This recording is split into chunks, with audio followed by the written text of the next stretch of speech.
नमस्कार, good morning साथीहरू। स्वागत छ जिके आइक्यू संसारमा।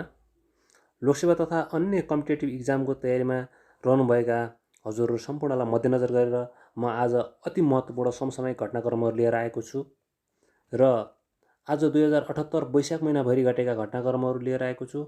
अब आजको विषयवस्तुतर्फ लागु है त साथीहरू। वैशाख 1 गते व्यक्तिगत घटना दर्ता अभियानको सुरुवात, वैशाख 1 देखि 16 गतेसम्म।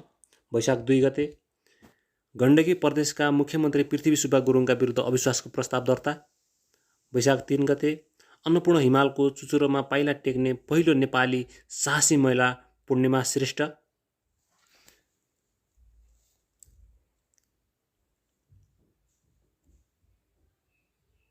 वैशाख 4 गते छैटौं विराट गोल्ड कप सशस्त्र प्रहरी बलले जितेको।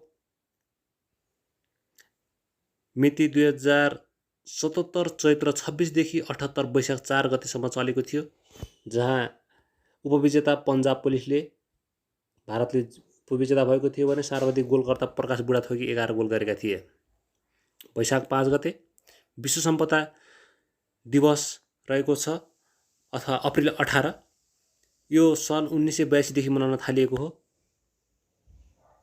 वैशाख 6 गते मङ्गल ग्रहमा हेलिकप्टर उडाइएको। सन् 2021 अप्रिल 19 गते 30 सेकेन्ड उडाइएको हो। मङ्गल ग्रहमा यसलाई 2020 जुलाई 30 गते पठाइएको थियो भने मङ्गल ग्रहमा अवतरण 2021 फेब्रुअरी 18 मा अवतरण गरेको थियो। वैशाख 8 गते दोस्रो खर मुजुर गणनाको सुरुवात भएको थियो। पहिलो गणना 2062 सालमा भएको थियो, जसमा 64 वटा खर मुजुर फेला परेका थिए। सोही दिन नयाँ धरहरामा 330 किलोको गजुर राखिएको, जसमा 95 तोला 3 लालको सुनको जवाब लगाइएको छ।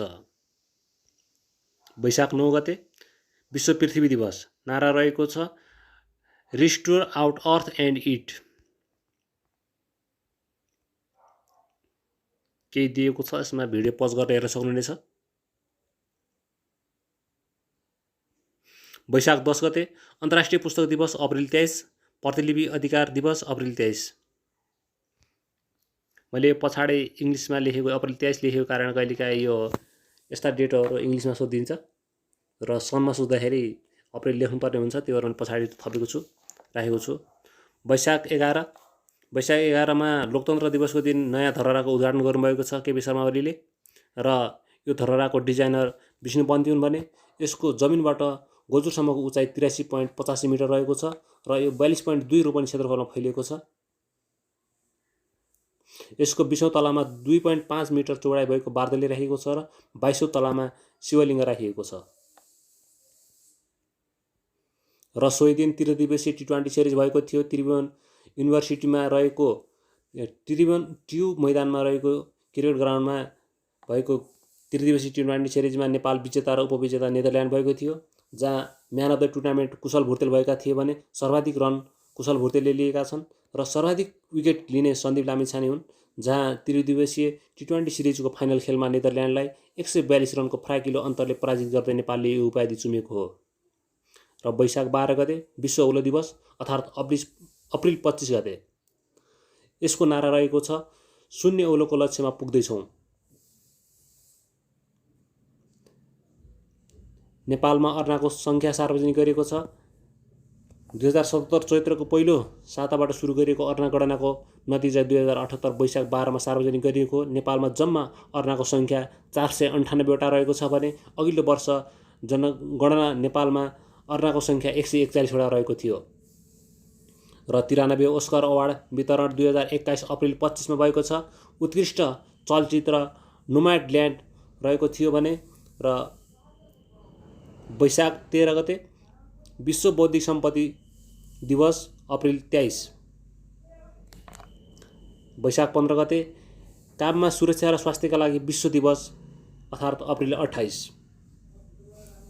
वैशाख 16 गते उत्कृष्ट उद्यमी राष्ट्रिय पुरस्कार 77-78 वितरण गरिएको थियो र सोही दिन शिव पराजुलीले यो पुरस्कार वैदेशिक रोजगारबाट नेपाल फर्की नेपालमा उद्यम गरेका उद्यमीलाई प्रदान गरिएको थियो र पुरस्कार राशि रहेको छ 1 लाख प्रदान गर्ने निकाय श्रम रोजगार तथा सामाजिक सुरक्षा मन्त्रालय र साथै यस वर्षको उद्यमी राष्ट्रिय पुरस्कार 8 जनालाई जनै 50,000 को दरले वितरण गरियो। विश्व नृत्य दिवस अप्रिल 29। वैशाख 17 गते। वैशाख 17 गते विशेष दिन नेपाल र डोमिनिका बीच कूटनीतिक सम्बन्ध स्थापना भएको दिन हो। अर्थात् यसलाई सनमा भन्नुपर्दाखेरि स्थापना सन् 2021 अप्रिल 30 का दिन।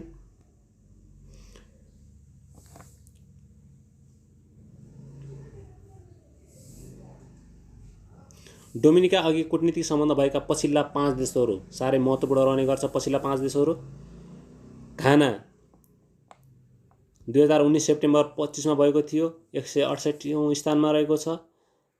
सेन्ट लुसिया 2019 अगस्त 27 167औं स्थान। इस्वातिनी 2019 मे 9 166औं। इक्वेटोरियल गुयाना 2019 अप्रिल 30 165औं। टोगो 2019 मार्च 22 164औं।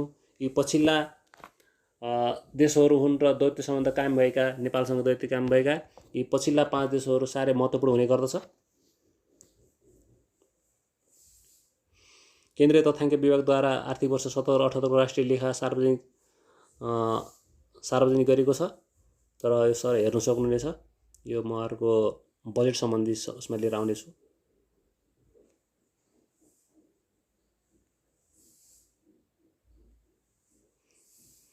वैशाख 18 मे अथवा श्रमिक दिवस। यो कहिले 132औं हो र यो हरेक वर्ष अङ्ग्रेजी महिना मे 1 तारिकका दिन दिवस मनाउने गरिन्छ। यस वर्षको नारा रहेको छ solidarity is key to our common survival and prosperity. नेपालको सन्दर्भमा 2007 सालमा विराटनगरमा भएको मजदुर आन्दोलनमा सँगै यो दिवस मनाउन थालिएको हो। विराटनगरमा भएको मजदुर आन्दोलनसँगै यो मनाउन थालिएको हो। र वैशाख 20 गते। वैशाख 20 गते रहेको छ नयाँ प्रदेश प्रमुख नियुक्त भएका छन् गण्डकी प्रदेश र सुदूरपश्चिम प्रदेशमा। गण्डकी प्रदेशमा सीता कुमारी पौडेल र सुदूरपश्चिम प्रदेशमा गङ्गाराम यादवलाई प्रदेश प्रमुख नियुक्त गरिएको छ। वैशाख 20 गते। विश्व प्रेस स्वतन्त्रता दिवस मे 3। विश्व प्रेस स्वतन्त्रता सूचाङ्कमा हरेक वर्ष रिपोर्टर्स विदाउट बोर्डर नामक संस्थाले प्रकाशित गर्ने गर्दछ। यो एक अन्तर्राष्ट्रिय गैर सरकारी संस्था हो र 2021 मा विश्व प्रेस स्वतन्त्रताको सूचाङ्कमा नेपाल 106औं स्थानमा रहेको छ भने पहिलो देश नर्वे हो। नेपाल 106औं स्थानमा रहेको छ है। वैशाख 23 गते। वैशाख 23 गते पनि विशेष डेट हो यो। गायक प्रेमध्वज प्रधानको निधन भएको दिन र प्रेमध्वजको जन्म 1994 साल सिन्धुपाल्चोकको चौतारामा भएको थियो। उनलाई नेपाली साङ्गीतिकको क्षेत्रमा गोल्डन भोइसको उपनामले चिनिन्छ। वैशाख 24 गते। वैशाख 24 गते अर्थात् सन् 2021 मे 7 का दिन कामृता शेर्पाले 25औं पटक सगरमाथाको चुचुरोमा पाइला टेकी विश्व कीर्तिमान गरेका छन्। कामृता शेर्पाले 25औं पटक सगरमाथा आरोहण गरेका र सगरमाथाको नयाँ उचाइ 8848 मिटर 86 सेन्टिमिटर कायम भएपछि सगरमाथा आरोहण गर्ने कामृता पहिलो आरोही पनि बन्नु भएको छ र 27 वर्षको अवधिमा 25 पटक सगरमाथा चढेका कामृताले थुप्रै कीर्तिमान बनाएका छन्। वैशाख 25 अर्थात् मे 8 अन्तर्राष्ट्रिय रेड क्रस दिवस। नारा रहेको छ टुगेदर वी आर स्टपेबल। नेपालमा सन् 1963 बाट नेपालमा रेड क्रस सुरुवात भएको थियो। विश्वमा 192 देशमा रेड क्रस स्थापना भएको छ। जोन हेनरी डुवेनाको सम्झनामा यो दिवस विश्वभरि मे 8 का दिन मनाइन्छ। र वैशाख 26 गते। वैशाख 26 गते पनि लोकसेवा विशेषको लागि हामीलाई महत्त्वपूर्ण दिन रहेको छ। वैशाख 26 गते लोकसेवा आयोगको अध्यक्षमा पूर्व सचिव माधव रेग्मी नियुक्ति भएका छन् र अध्यक्षका लागि सचिव शिशिर कुमार ढुङ्गाना र रेग्मीको नाम प्रस्ताव थियो र अन्तिममा सचिव माधव रेग्मी नियुक्त भएका छन्। र सोही दिन 69औं कानुन दिवस पनि मनाएको छ। 69औं कानुन दिवस नेपालमा विक्रम सम्वत 2008 सालमा प्रधान न्यायालय ऐन जारी भएको थियो। त्यसमा 2009 साल वैशाख 26 गते तत्कालीन राजा त्रिभुवनले लाल मोहर लगाएर कार्यान्वयनमा ल्याएका थिए। सोही दिनको स्मरणमा हरेक वर्ष वैशाख 26 लाई कानुन दिवसको रूपमा मनाइने गरिन्छ है त। र फेरि अर्को विशेष दिन रहेको छ वैशाख 27 गते, प्रधानमन्त्री केपी शर्मा ओलीले विश्वासको मत लिन नसकेको दिन उपस्थिति सङ्ख्या सांसदहरूको कति थियो? 232 रहेको थियो भने पक्षमा केपीको पक्षमा 93 जनाले मतदान गरेका थिए भने विपक्षमा 114 जना र तटस्थ 15 जना बसेका थिए। र वैशाख 29 गते विश्व नर्स दिवस अर्थात् मे 12। यो वर्षको नारा रहेको छ nurse a voice to lead a vision for future health. र वैशाख 30 गते रहेको छ केपी शर्मा ओली विशेष। र केपी शर्मा ओली विशेष फेरि यो केपी शर्मा ओली 42औं प्रधानमन्त्री पदमा फेरि नियुक्त हुनुभएको छ। उहाँले अगाडि अविश्वास प्रस्ताव लिन विश्वास मत लिन नसकेपछि फेरि प्रधानमन्त्री हुनुभएको छ। उहाँलाई राष्ट्रपति विद्यादेवी भण्डारीले नेपालको संविधानको धारा 76 को उपधारा 3 बमोजिम प्रतिनिधि सभामा सबैभन्दा बढी सदस्यहरू भएको नेकपा एमाले संसदीय दलका नेता ओलीलाई प्रधानमन्त्री नियुक्ति गर्नुभएको छ, जस अनुसार यहाँ केही डिटेल दिएको छ। सर र भिडियो पज गरेर हेर्न सक्नुहुनेछ। र फेरि केपी शर्मा ओलीको प्रधानमन्त्रीको यात्रा एकचोटि सुनौँ। पहिलो पटक 2072 असोज 24 गते र दोस्रो पटक 74 फागुन 3 गते, तेस्रो पटक 78 वैशाख 30 गते उहाँ प्रधानमन्त्रीको यात्रा यसरी चलिरहेको छ केपी शर्मा ओलीको। र वैशाख 31 गते केपी शर्मा ओली 42औं प्रधानमन्त्रीको रूपमा शपथ लिनुभएको दिन हो, वैशाख 31 गते अथवा वैशाखको अन्तिम दिन। र वैशाखको 100 दिन डर्टमन्ड जर्मन फुटबल कपको डर्टमन्डले जर्मन कप फुटबलको च्याम्पियन्स लिगको च्याम्पियन बनेको छ।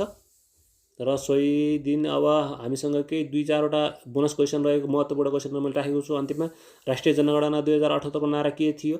मेरो गणना मेरो सहभागिता। र विश्व बैंकले गरेको सर्वेक्षण अनुसार 2078 मा नेपालको आर्थिक वृद्धि कति हुने अनुमान गरेको छ? 2.7%। यस वर्षको old press photo of the year award कसले हात पारे? डेनमार्कका फोटो पत्रकार म्याचमा निसेनले यो अवार्ड हात पारेका थिए। यसै गरी 2078 वैशाख महिनाभरि घटेका घटनाक्रमहरू यस प्रकार रहेका छन्। केही छुट्न गएमा, केही थप्नु परेमा मलाई कमेन्ट मार्फत जानकारी गराउनुहोला। र सम्पूर्ण साथीहरू यो करेन्ट अफेयरमा सधैँ अपडेट भइरहनु होला। सधैँ अपडेट भइरहनुको लागि मेरो च्यानल सब्सक्राइब गरिदिनु होला। र हरेक टाइम म सधैँ नयाँ अपडेटहरू लिएर आउने नै छु। धन्यवाद।